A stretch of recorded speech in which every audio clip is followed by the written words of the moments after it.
जय माता ब्रह्मचारिणी। चैत्र नवरात्रि के दूसरे दिन होती है माँ ब्रह्मचारिणी की पूजा। जाने सही विधि, भोग, मंत्र, शुभ रंग और कथा। नमस्कार दोस्तों, स्वागत है आपका हमारे चैनल कल्चर ऑफ सनातन पर।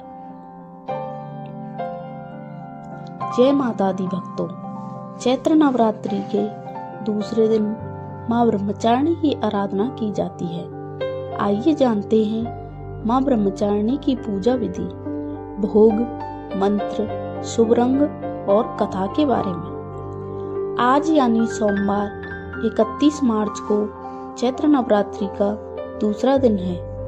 नवरात्रि के दूसरे दिन देवी दुर्गा के ब्रह्मचारिणी रूप की पूजा की जाती है। माँ ब्रह्मचारिणी का स्वरूप अत्यंत पवित्र और दिव्य है।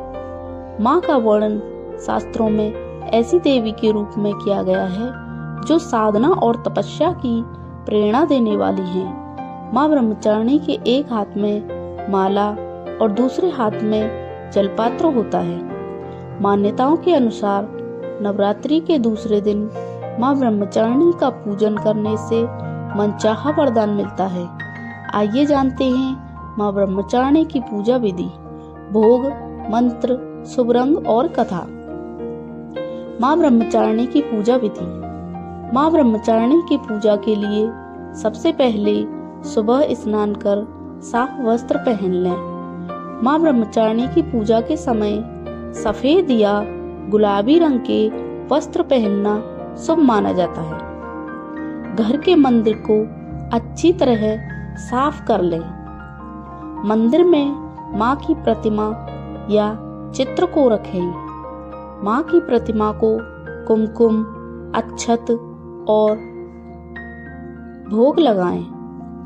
माँ ब्रह्मचारिणी के मंत्र का जाप करें। इसके बाद माँ के चरणों में पुष्प अर्पित कर आरती गाएं। माँ ब्रह्मचारिणी का मंत्र। या देवी सर्वभूतेषु माँ ब्रह्मचारिणी रूपेण संस्थिता, नमस्तस्यै नमस्तस्यै नमस्तस्यै नमो नमः। ब्रह्मचारिणी माँ का भोग। माँ ब्रह्मचारिणी को मीठे पकवानों का भोग अर्पित किया जाता है।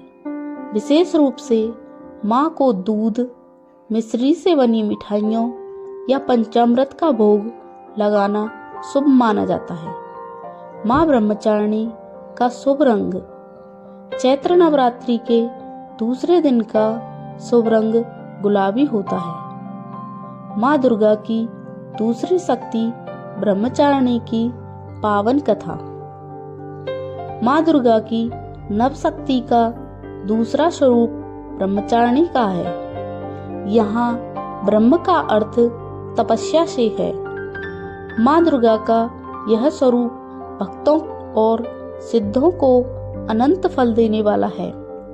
इनकी उपासना से तप, त्याग, वैराग्य, सदाचार और संयम की वृद्धि होती है। आइए सुनते हैं माँ ब्रह्मचारिणी की कथा। पूर्व जन्म में इस देवी ने हिमालय के घर पुत्री के रूप में जन्म लिया था और नारद जी के उपदेश से भगवान शंकर को पति रूप में प्राप्त करने के लिए घोर तपस्या की थी। इस कठिन तपस्या के कारण इन्हें तपस्चारिणी अर्थात ब्रह्मचारिणी के नाम से भी अभिहित किया गया। 1000 वर्ष तक इन्होंने केवल फल फूल खाकर बिताए और 100 वर्षों तक केवल जमीन पर रहकर शाक पर निर्वाह किया। कुछ दिनों तक कठिन उपवास रखे और खुले आकाश के नीचे वर्षा और धूप के घोर कष्ट सहे। 3000 वर्षों तक टूटे हुए बिल्वपत्र खाए और भगवान शंकर की आराधना करती रहीं। इसके बाद तो उन्होंने सूखे बिल्वपत्र खाना भी छोड़ दिए। कई हजार वर्षों तक निर्जल और निराहार रहकर तपस्या करती रहीं। पत्तों को खाना छोड़ देने के कारण ही इनका नाम अपर्णा नाम पड़ गया। कठिन तपस्या के कारण देवी का शरीर एकदम क्षीण हो गया। देवता, ऋषि, सिद्धगण, मुनि सभी ने ब्रह्मचारिणी की तपस्या को अभूतपूर्व पुण्य कृत्य बताया।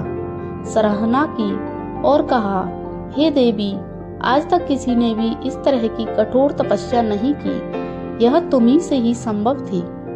तुम्हारी मनोकामना परिपूर्ण होगी और भगवान चंद्रमौली शिवजी तुम्हें पति रूप में प्राप्त होंगे। अब तपस्या छोड़कर घर लौट जाओ। जल्द ही तुम्हारे पिता तुम्हें बुलाने आ रहे हैं। इस देवी की कथा का सार यह है कि जीवन में कठिन संघर्षों में भी मन विचलित नहीं होना चाहिए। माँ ब्रह्मचारिणी देवी की कृपा से सर्व सिद्धि प्राप्त होती है। दुर्गा पूजा के दूसरे दिन देवी के इसी स्वरूप की उपासना की जाती है। ऐसी ही माता रानी की कथा सुनने के लिए हमारे चैनल को सब्सक्राइब करना न भूलें और वीडियो पसंद आई हो तो लाइक जरूर करें। धन्यवाद।